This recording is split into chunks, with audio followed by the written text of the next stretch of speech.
Good evening from Vietnam. Good morning to you, John. Thanks a lot for spending your morning to join our show and share your stories, the very inspiring stories to our audience. And on behalf of the listeners around the world, I want to say thank you. Well, thank you very much for having me. I'm honored. Okay. John, you haven't been to my country, so please accept this as our formal invitation. So if you decided to travel here with your families, you let us know. We would be so happy to stay around and take you guys to show how beautiful our country is. Well, that's a wonderful offer. I really appreciate it. Thank you. Thank you. And for a little taste of our culture, it is very honor for our audience to have a little introduction about who you are and the work that you do by yourself. Can you do that honor for us? Sure. So my name's John Tarantino, and I live in the United States. I live in the smallest state in the United States called Rhode Island. I live in the capital city, Providence.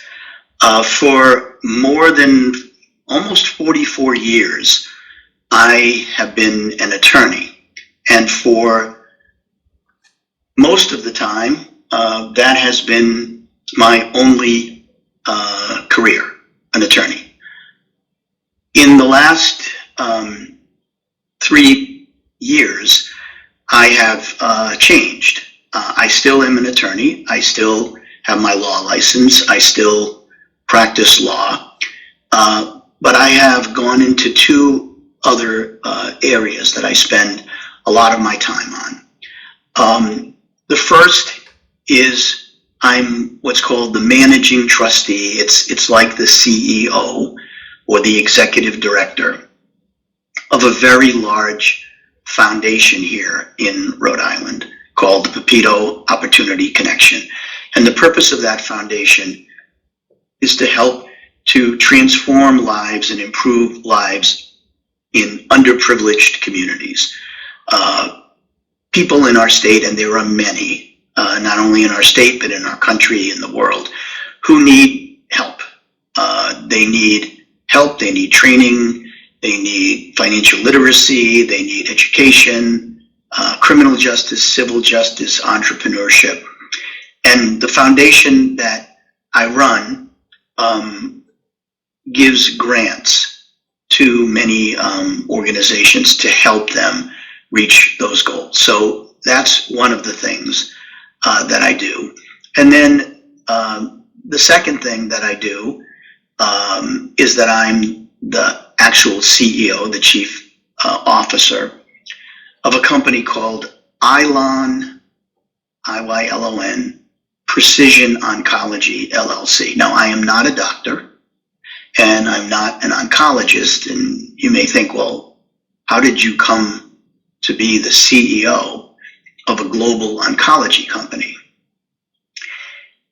Unfortunately, I learned a lot about oncology and a lot about cancer because 4 years ago, my wife of almost 45 years was diagnosed with stage 4 pancreatic cancer.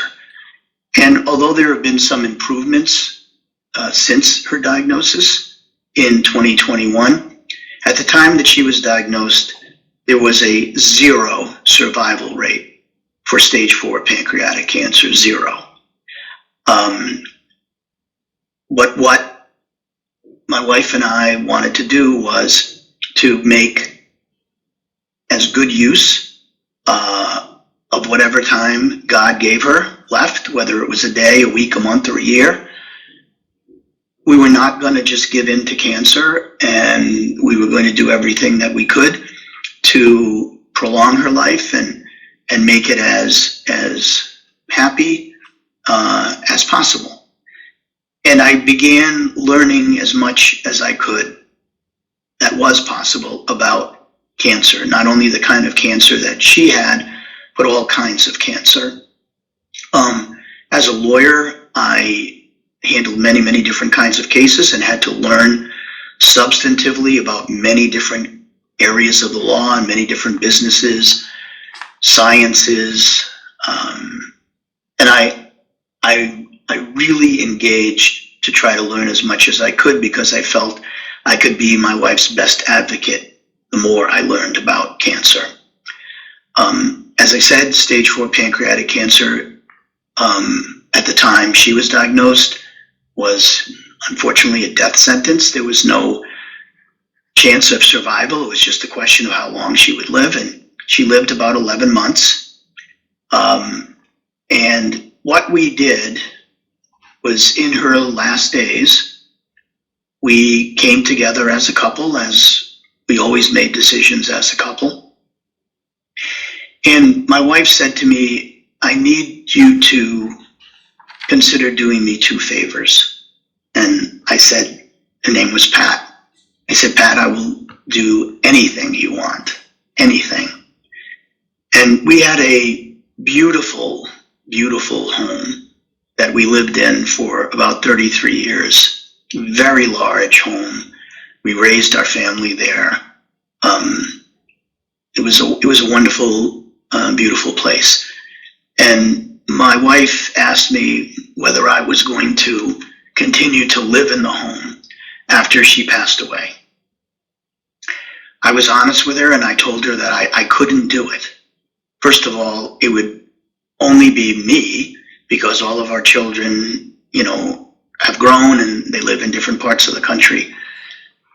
And I didn't want to live by myself in a large home, but also it would be very difficult to live in that home with all of the memories and the difficulties that we had gone through in the last 11 months. And so I was honest, and I said, I'm not going to live in the home.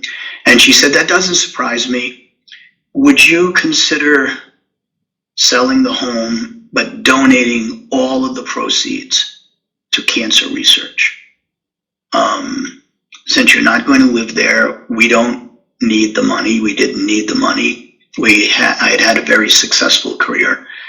And I said, Pat, if that's what you want, I obviously will talk to my children. I want them to know about it.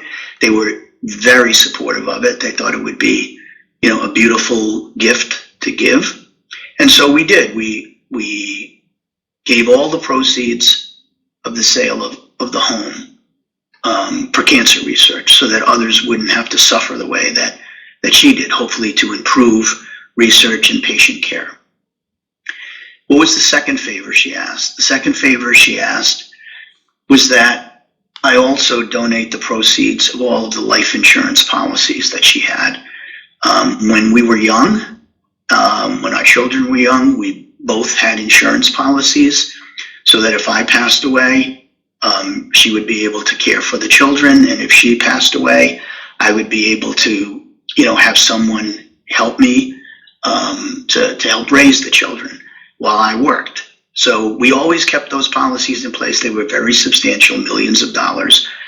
And she said, would you do the same thing? Would you give the proceeds of the insurance policies to cancer research? And again, I said, I would do that. And that was a lot of money between the home and the insurance policies. But I also knew it wasn't going to be enough money to really make a difference. And so I decided that I would form my own foundation, the John and Pat Tarantino Charitable Foundation, to help raise money, to help with cancer research, and also to help people who can't afford the copays. It's very expensive, even if you have good insurance, if you're undergoing cancer treatment. And so I did, and that's a way for me to remember my wife every day and honor her memory and establish a legacy for her. And I began talking about what I had done, and the founder of Iylon Precision Oncology heard me and learned my story and heard my story and watched my first TEDx called Redemption Stories. And he said, I want you to join Iylon as the CEO. And I said, his name is Dr. Mani, Sundari Mani. And I said, Dr. Mani, I'm not a doctor. I'm not an oncologist. He said, we have many doctors and many oncologists. We need somebody like you to lead us and guide us. And we can practice what we do, our research and our medicine, but we need a leader of our organization. You know a lot about cancer. You know how to lead people. You know how to lead organizations. I was the president of my firm for 27 years. And so he was in, at that time, Houston, Texas, at MD Anderson. And I said, I will agree to do it if you move to Rhode Island. Move your company to Rhode Island. I thought he would say no. He said yes. Wow. And so he and his family are here now. We run Iylon, which is a global company from Providence, Rhode Island, and he has become one of my best friends. Dr. Mani. M-A-N-I, Dr. Mani, Sundari Mani. Wow. John, I think your TED Talk has taken a lot of people tears, okay? And it's very tough, very, very touching for a lot of us, me included. And my wife, I think she cried a lot after listening to that TED Talk that I shared to her. And this conversation is, we want to use it in a way to honor Pat and the relationship and make her legacy even spread further, okay?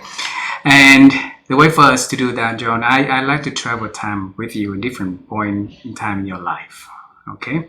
So how does time travel, how does that sound to you?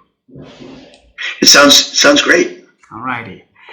So I grew up in a very poor community in central Vietnam. So in our city called Da Nang City, so that is where, they had a lot of bombs in the areas during the wars, right? Not just one war, two wars in here.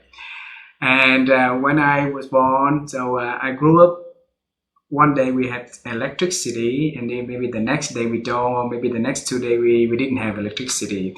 So the only thing that really, really made me exciting is when the moon arose, right? And then we can see things very bright. So my first dream when I was little was one day if I could become an astronaut and travel to the moon, see how bright it is up there. But life didn't give me any opportunity to pursue that dream, except one thing. During this 3.5 year journey, I've been able to interview the youngest man who ever walked on the moon, who ever, on the Apollo mission 16. And that's really beautiful. So for you, John, when you was little, what was your dream about the future work that John is going to do in the world? Well, my first dream was to become a professional baseball player. That's what I wanted to do. I soon realized that I didn't know how to hit a curveball, at least not pitched by anyone who knew how to throw a curveball. I played sports, but I clearly wasn't good enough to play in the major leagues. And my mom knew I was disappointed, knew that it's something that I really wanted to do. And she said, God has given you many talents. Focus on the talents that God has given you. Have a good answer at the end of your life when God asks you, what have you done with the talents I gave you? And I decided that I would do that, not try to manufacture talents that I didn't have, but use the talents that he gave me. And he gave me a good mind, and he gave me a good spirit, and he gave me the ability to work hard. And I started watching a television show back then that was called Perry Mason. And Perry Mason was a lawyer, and he was a lawyer who defended people who had very, very difficult problems. And Perry Mason won all of his cases, always. Wow. And I said I wanted to be like Perry Mason. I wanted to be like him, that I wanted to be a lawyer. I wanted to help people. I thought I could speak well and argue well, and I had a good mind. And so I went back to my mom and said, I'm not going to be a professional baseball player. That won't work. but what do you think about being a lawyer? And she said, I think you'd be a good lawyer. And so I decided that that is something that I wanted to be. And I went through various journeys in my life of whether I actually would be able to be a lawyer or not be able to be a lawyer, because it was also very expensive to go to college and law school. And my parents came from very, very modest means. My mom and dad both left school. My mom was 14, my dad was 13, to go and work. But for them, education was really important for their children. And they stressed that we should do everything that we could to become well educated. And I was, very fortunate and very blessed to be able to go to an excellent college. I had to work, not only, on my classes, but work in order to pay for college. I was able to graduate in 3 years rather than 4 to save a year's tuition and room and board. And then I was done with college, but I had just a bachelor's degree. Now I had to figure out, how am I going to go to law school? How am I going to go to law school? And that was also going to be financially challenging. So I came back home from college, went to college in New Hampshire, Dartmouth College, and my mom said to me, the first thing that you have to do, John, if you want to become a lawyer, is you have to get a job now, earn some money, so you can afford to go to law school. And back in those days, there were actual newspapers that people read instead of reading everything online. And in the newspapers, in the back of the newspapers, were called the want ads, or employment opportunities. And I looked in the want ads, and many of them were for jobs that I didn't qualify for, because you needed this kind of experience or that kind of experience. But there was a job that said all you needed was to be a recent college graduate, have a bachelor's of arts or a bachelor's of science, and you could apply for this job. So I said, I'm going to apply for this job. And it didn't pay a lot of money, but it, paid enough that I thought if I could get this job and improve, maybe I could advance and make some more money and eventually go to law school. So I submitted my resume. You did it by mail then, snail mail. There were no computers. So I prepared a resume. I sent my resume in by mail, and I got an interview. And I learned that I was a finalist. There were 2 finalists for the job. I had to appear at a certain day and time for my finalist interview along with the other finalist. And I went to the business, and there was a beautiful young woman there who was also applying for the job. Her name was Pat. Oh. And so Pat, who I had never met, I didn't know, she and I applied for the same job. And it was a little bit uncomfortable when I realized that we were both there in the reception area by ourselves, knowing that we were both in need of a job and both applying for the same job. And so I decided that I would, sort of break the ice here. And I said, I introduced myself. I said, my name is John Tarantino. And she said her name was Pat McGovern. And I said, Pat McGovern, I'll make a deal with you. Whoever gets the job will take the other one out to dinner. How about that? And so she was very confident, and she said, where would you like me to take you to dinner? Because I'm getting the job. And so I said, not only is she beautiful, she's confident. We had our interviews, and as I like to say, I got the job and Pat got the husband, because we went on our date, our dinner date, and we hit it off. And a year later, to the exact day of our meeting, we got married. Wow. on June 24th, 1977, and she was my wife for almost 45 years. Wow. Wow. So when she didn't get that job, but you won the job, what did she say to you? She said, "I can't believe you got the job." but she said, "I made a deal with you. I will go out to dinner with you." And we went out to dinner and we just had a wonderful time, and we realized that we just liked each other a lot and we wanted to, continue having a relationship, and we fell in love and we were married. And Pat had a great career of her own. She became a teacher in many different respects. She taught in public school. She taught in parochial school, Catholic school. And she also, at a period of time, said, "I want to do something very different, John. I hope you will support me in it." And I said, "I'll support you in anything you want to do, Pat." And she said, I want to teach in the women's prison.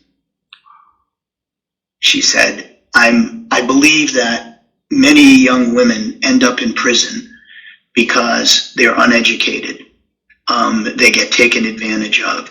They end up on the streets, prostitutes or drug problems. Many of them have young children that they can't care for. And if they get out of prison and they still don't have an education, they're going to just end up in trouble again. I want to go into the prison. I want to teach young women in the prison, and I want them to get their what are called GEDs or high school equivalency. It was an unpaid job.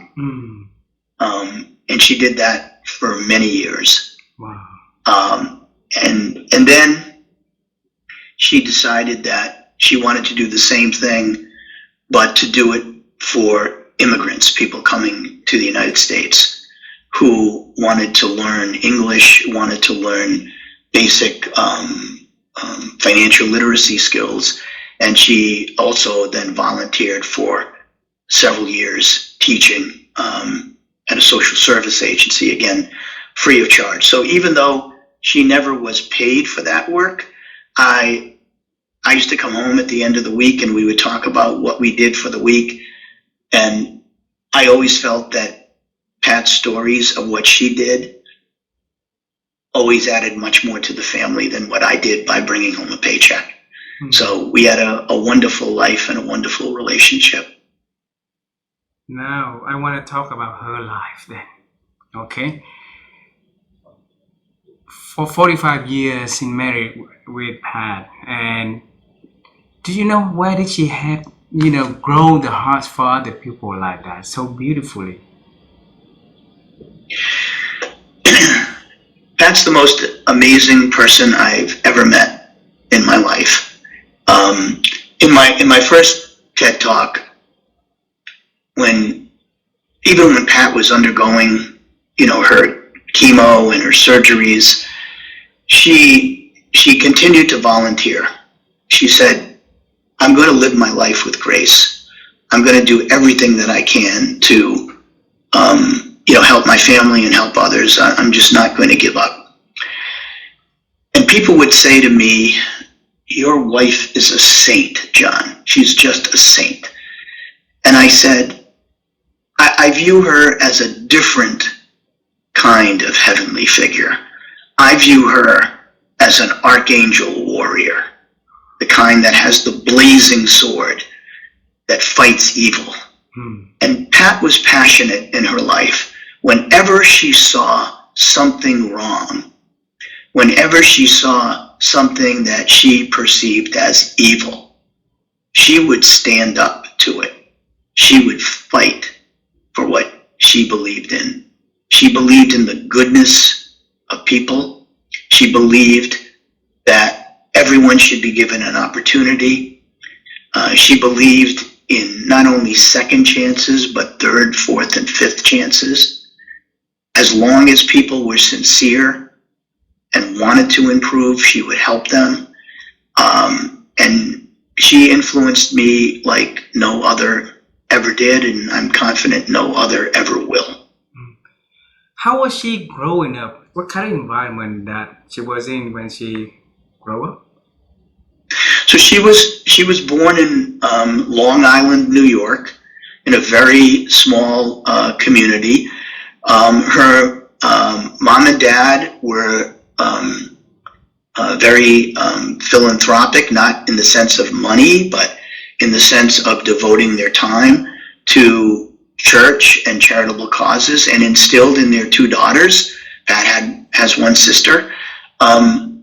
The need to give back, to accept and be thankful for all the blessings we have, and to give those back, and try to make everyone's lives better. Everyone who you touched, try to make their lives better.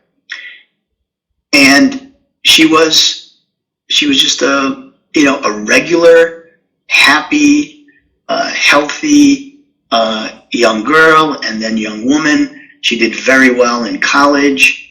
And again, she wanted to give back, and she felt that one way of giving back was to teach young people, initially young people, and then, as I said, to teach incarcerated women.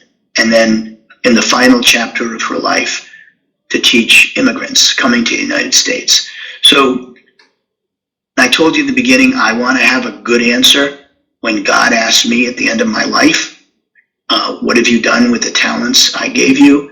I will guarantee you Pat has a tremendous answer when God asked her that question, because she used every single one of the talents he gave her to the maximum. Wow. Wow. Is that okay if I bring you to the moment that figured out that Pat has the illness, and is that okay when we talk about that? Yes, sure. So it was during the pandemic. All of our children lived away from us.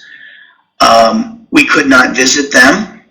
They could not visit us because of the lockdowns.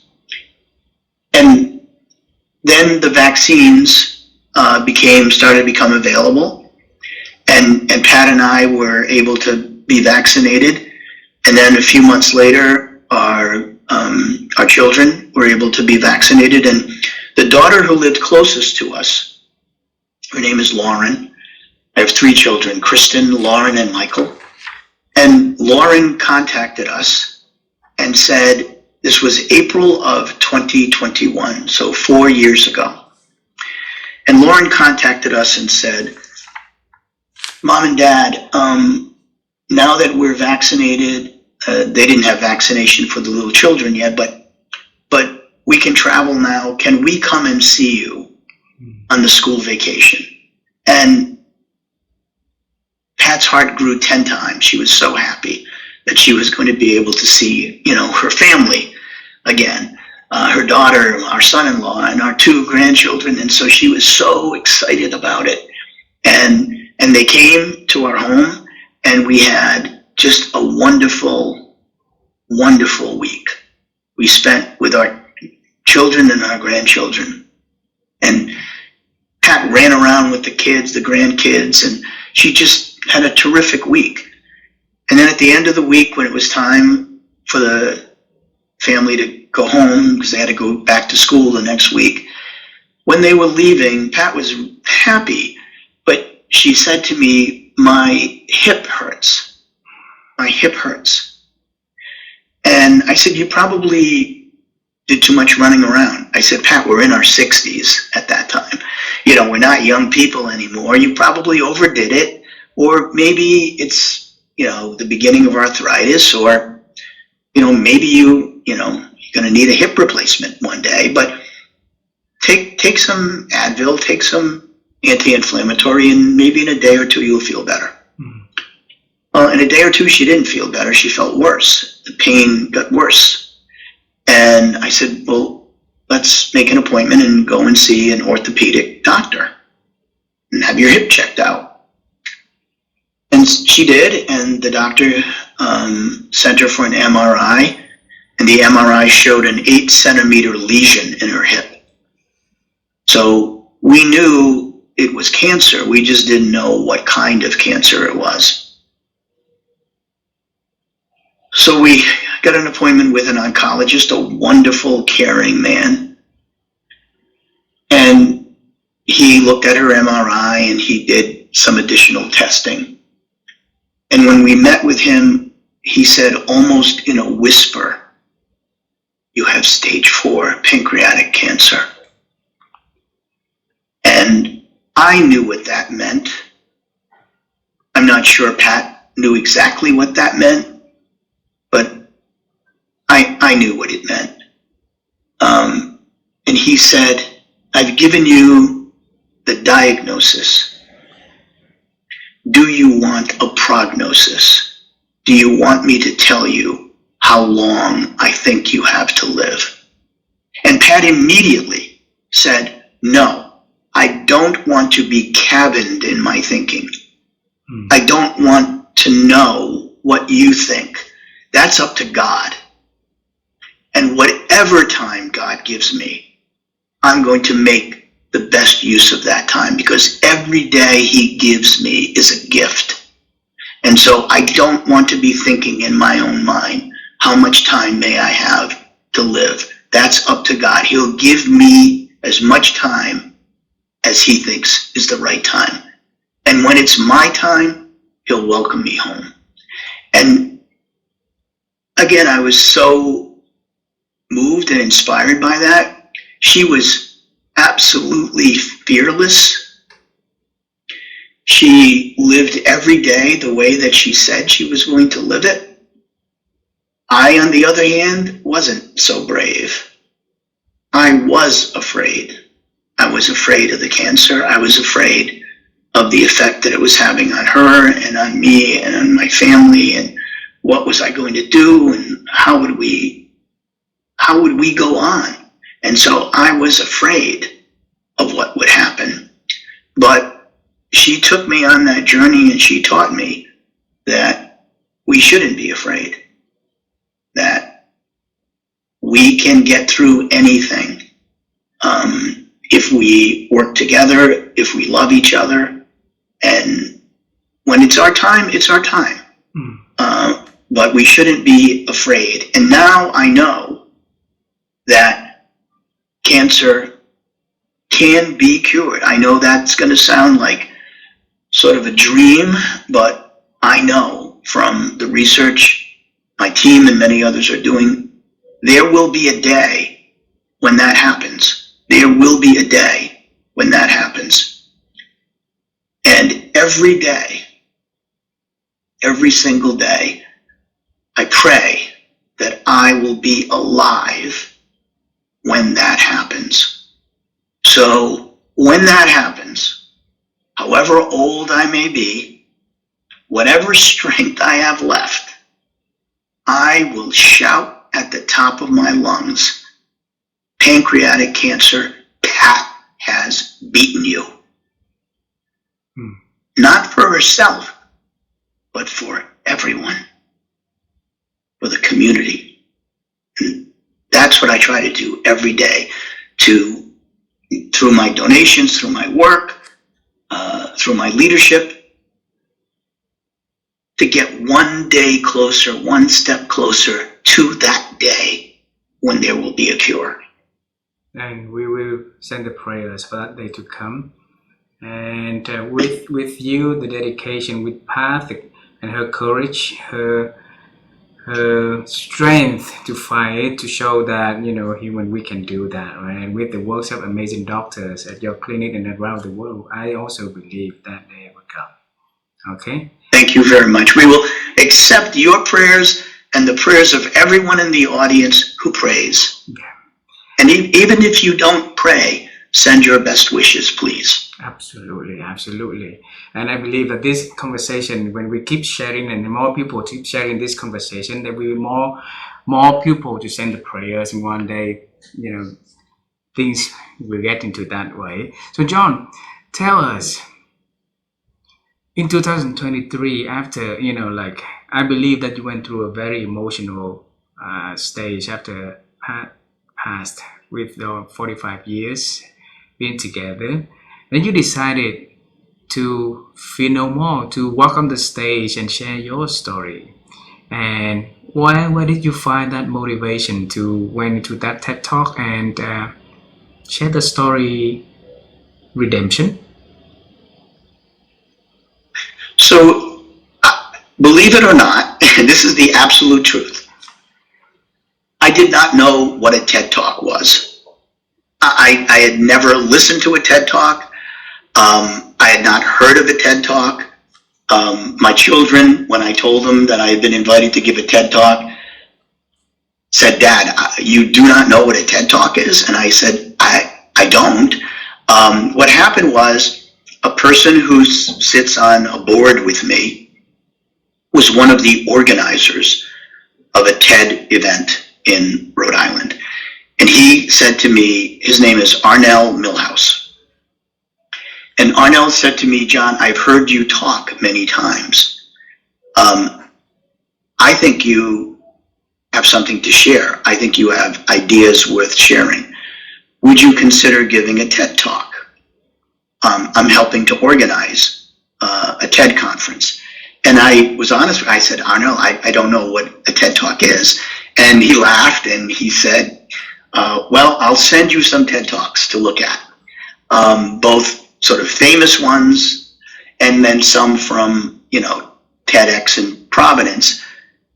Very good talks, but maybe not as famous. And take a look at them and see if it's something that you think you would be willing to do." And I said, okay. And so I did look at them, and I saw some of, the most famous TED Talks. And I also saw some from TEDx Providence, and I said, I can do this. I can give a TED Talk. I came up with a topic that was not the topic that I actually gave. It was going to be another topic. I was going to talk about the work that I do for my foundation, the Pedo Opportunity Connection. I prepared the entire TED Talk. I thought it was really good. And they had a session where you disclose to the organizers what is it that you are going to give your TED Talk on. This was about a month before the talk was to be given. And the organizers said, "John, we're really sorry, but you can't give that TED Talk." I said, "Why? Why can't I give it? Is it not good?" And they said, "No, it's very good, but the Pedo Opportunity Connection is the sponsor of this event, and TED does not allow sort of advertising, and they will view this as an advertising talk for the foundation. So you cannot give this talk." Now, there was only 1 month left. I had worked on this talk for a long time. So I had to come up with another talk in just a few weeks. And I went to bed, and before I closed my eyes, I said, "God, give me some inspiration. What should I talk about?" And I was feeling, at that point in time, down, depressed, not only because of what was going on in my life. I went from, living in a very large home with a beautiful wife, to living by myself in a small apartment. I no longer had a home. And I was feeling, kind of sorry for myself. And just the word redemption just came to me and said, you can redeem yourself. You can redeem yourself. And I thought about someone else that had been a very, very good friend of mine who went through something horrible in his life, and how, in fact, he redeemed himself. And I decided that I would tell these stories, these two stories, of how he redeemed himself and how I hoped to redeem myself. And that became my first TEDx, called Redemption Stories. I went to give the talk, practice talk, and there were a few people who were also waiting to give their practice talks. And I watched them give theirs, and I thought they were good. And they said, "Do you mind if we stay and watch your talk?" And I said, "No, I would welcome it, and I would welcome any constructive criticism, any improvement." And so they began listening to my talk. And within just a few minutes, they started to cry. And then they continued to cry. And at the end of the talk, they rushed up to me, they hugged me, they kissed me, and they said, "That was an amazing talk, a beautiful talk." The organizers said, not my friend Ornell, the one person in charge, said, "I don't think you should give that talk either. It's too vulnerable. It'll be on YouTube. You want everybody in the world to know about all of these difficult things in your life?" And I said, "I actually do. Because it's who I am. I'm not ashamed of who I am.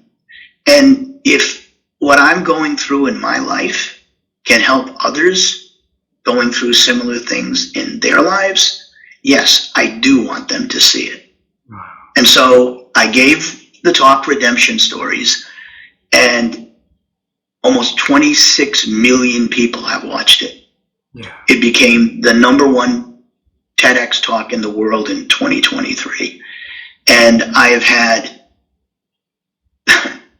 thousands and thousands and thousands of people contact me. People make donations to the foundation to help, hundreds of thousands of dollars. It's been remarkable. Wow. And although, like I said, almost 26 million people have watched, if I could have helped one person go through and improve his or her life, that would have been worth it to me. And fortunately, I've been able to help many, many, many, many more. And ultimately, that led to a request that I come back in 2025. They wanted to honor me, recognize me, because I had the #1 TED talk in the world in 2023. And they wanted me to give a second talk, which I did. That one is called "You Only Have One Life Until You Have Another." And it talks about how we live, we have one chronological life, but we can live very discrete lives within that one chronological life. And what can we do to help ensure we have enduring happiness? And I give my thoughts on that. And that's only been posted for about 10 days, and about 300,000 people have already watched it. So I'm hopeful that that talk will also help others. It definitely will help many, many people, because what you are addressing there in that talk is the idea totally worth not only sharing, but applying, listening and applying in their lives, right? So, John, my wife and I, we've been on the quest to help people to improve a few things. First is to learn more about wisdom, so that we can transfer wisdom from different people to different people, from different culture to different cultures, to help people to realize the importance of that. And in your life, you look at your mother, who tell you to leverage on your strength. Your father, when you got drafted, and he told you to continue education regardless, and let's see what you're going after, right? You had an opportunity to meet your beautiful wife. Pat, during an interview, is a wisdom from somewhere that letting you two met on that day, and living with her through 45 years with that superwoman, right? I call her the superwoman. To see the strength and courage inside of that beautiful path to help transform the world and change the world. So, in your own definition of wisdom, John, how do you define it? So I define wisdom as not something above us, but within us. So many people think they don't have a skill set to be wise. They're not super well educated. They're not great in math or philosophy or science or physics. Wisdom comes from here. within.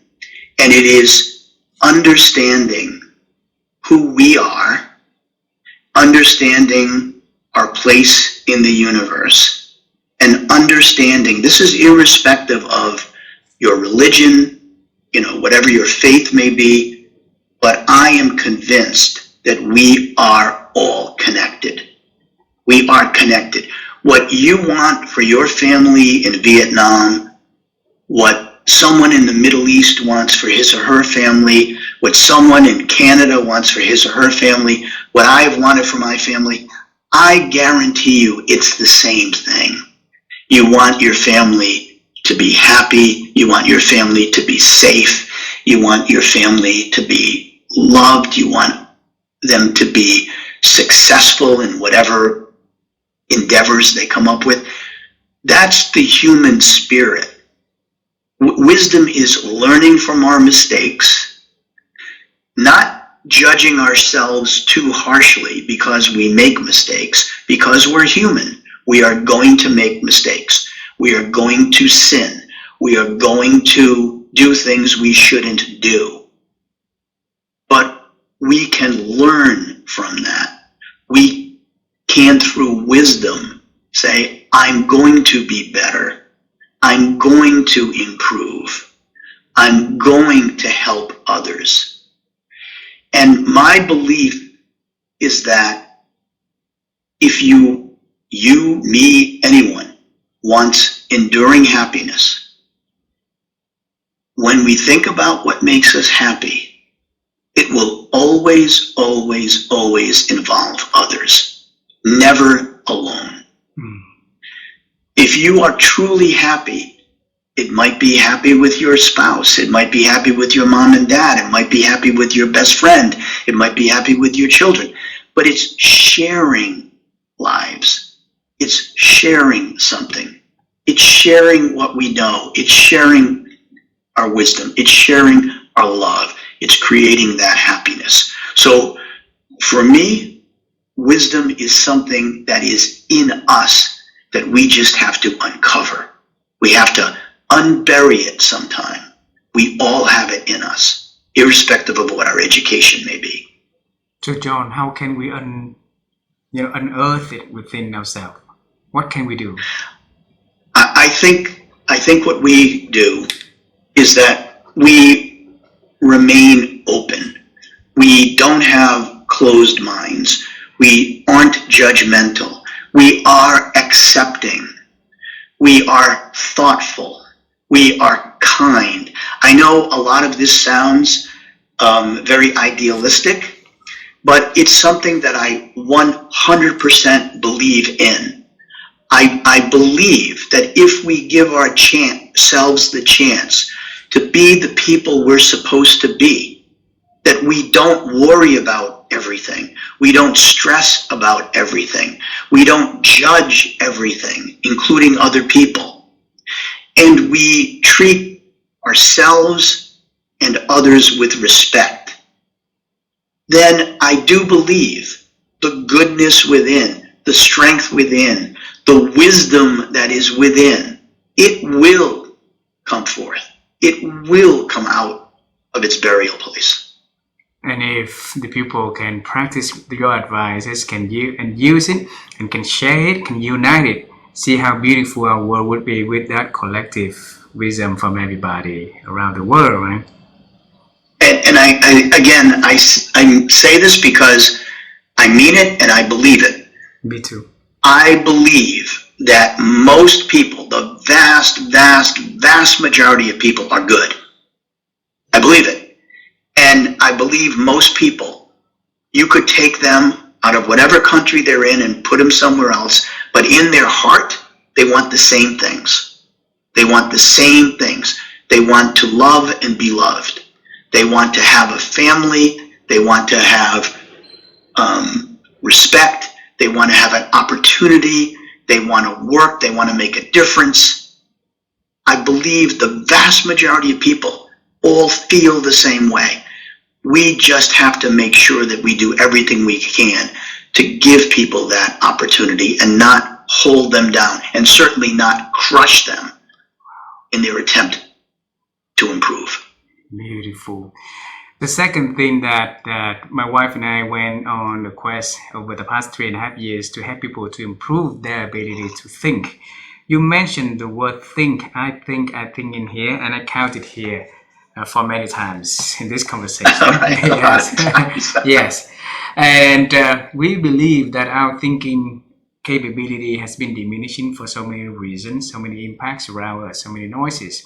So every opportunity like this is an opportunity for us to ask the secret of thinking from our guests on the show, so that those practical ideas and the secrets will be able to share for other people who listen to this conversation, and if they can listen, reflect, and apply, and change and do something with that would help them to improve their ability to think. And so the question for you, John, is how have you been growing your ability to think over the years? I learned a long time ago, there's a saying, and the saying is that if everyone is thinking alike, no one is thinking. And there's a lot of truth to that just don't accept everything. When I say think, I mean it in the sense of analysis. And is it right? Does it make sense? Can it be improved? What things can be done to make yourself better, your family better, your life better, your state better, your community better, your place of employment better? Don't be shy about sharing your views. Because what you may think, well, I don't know if I should actually say that. What if it doesn't make a lot of sense? Well, if it doesn't make a lot of sense, okay, you've at least expressed your thought. And if someone who is hearing it is respectful, they will still listen to it, and then there'll be a discussion. But I've met people who thought they didn't have any good ideas, and when they were actually coaxed to give their thoughts and ideas, some of the best ideas I've ever had. I'll tell you this one quick story. Again, during the pandemic, when we decided, the Pedo Opportunity Connection decided that it was going to first form and then start helping these communities. We had focus groups in the communities to try to learn what is it that community really wants. Because there are different communities. What do they actually want?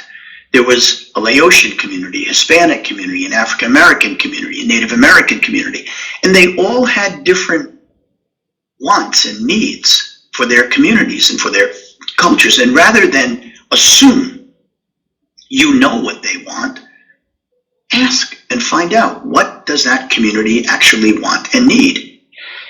And I went to all of those meetings, and it struck me that there were no young people there.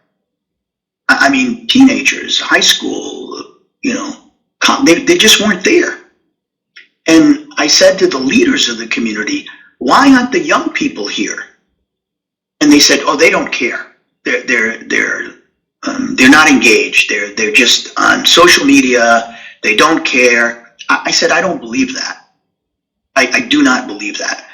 I believe that they do care. Maybe they're not being given an opportunity to express their views, to have their voices heard, but I believe they care. And I said, I'm going to come up with a way to test this. And so we came up with an idea. It's called the Transform Rhode Island Scholarship. And what it is we ask the students this question. It was open to all the high school students in our state.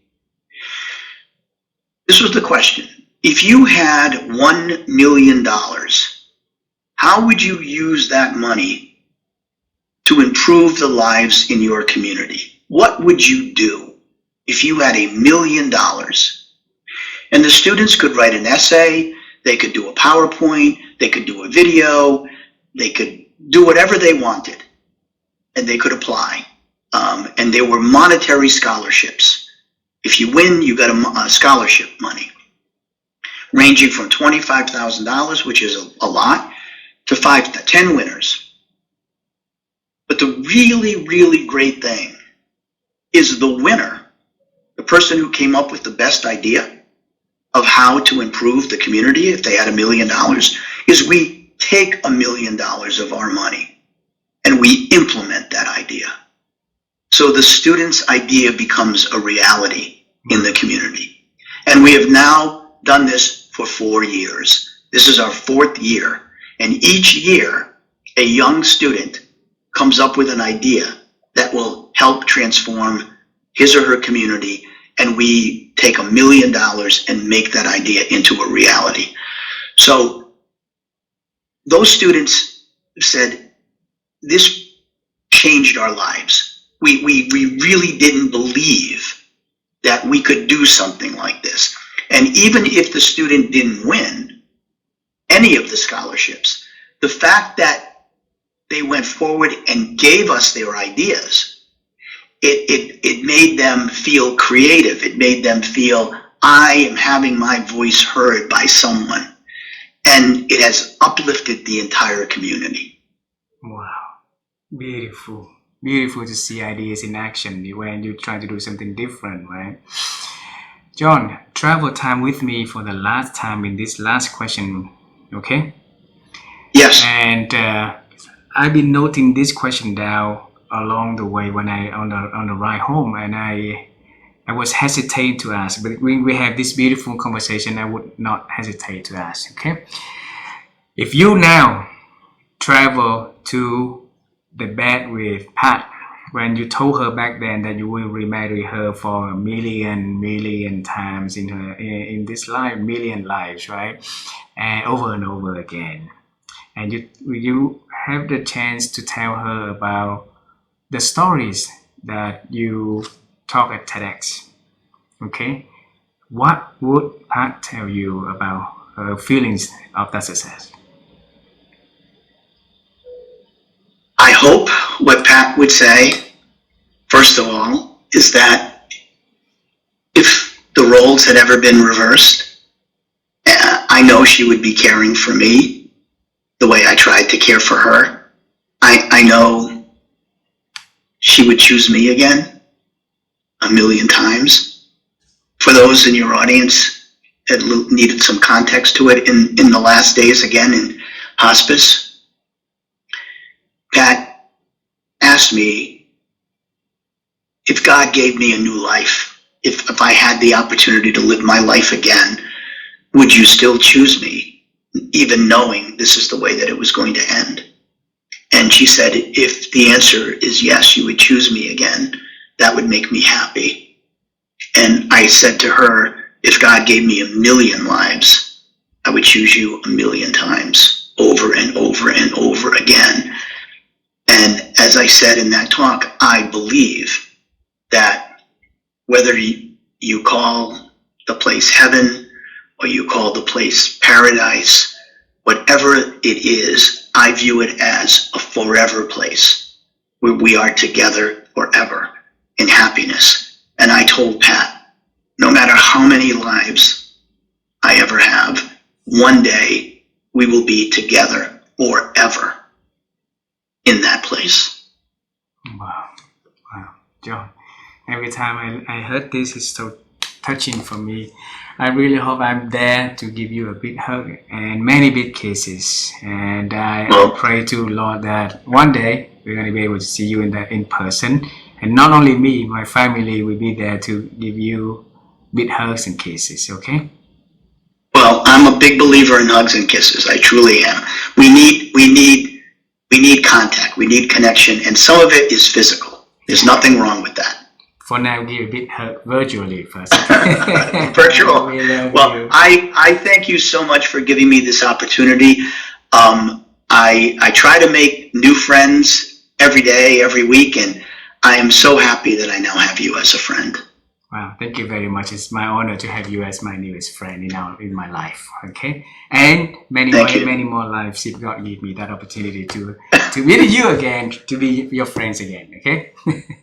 Thank you so much. Thank you so much. Thank you very much. Yeah, you have a wonderful day, and we look forward to talk again soon. All right. May God bless you and your family. You too. Bye bye. Bye bye. Bye bye.